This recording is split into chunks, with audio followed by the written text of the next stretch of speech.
తాగునీటి సమస్య. నన్ను ఎద్దేవా చేసినారు కడపలో నీళ్ళ సమస్య ఎక్కడుందని. కానీ నేను ఈ కడపలో తిరిగి నేను తెలుసుకున్న విషయం ఏంటంటే మనకు అత్యంత పెద్ద సమస్య త్రాగునీటి సమస్య.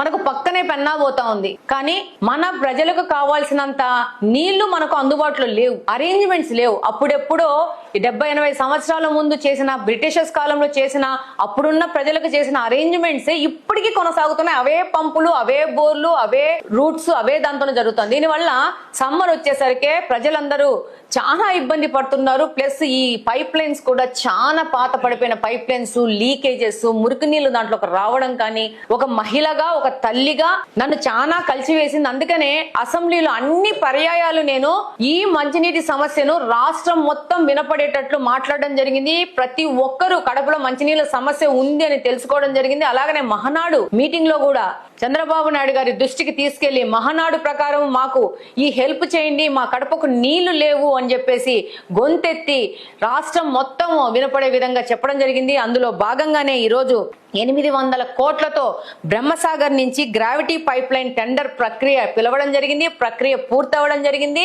వర్క్ అలాట్ అయింది జిందాల్ కంపెనీ వాళ్ళకి. వాళ్ళతో మేము కూడా కోఆర్డినేషన్ చేసుకొని ఈ యొక్క మనము ఒక ఉద్యమంగా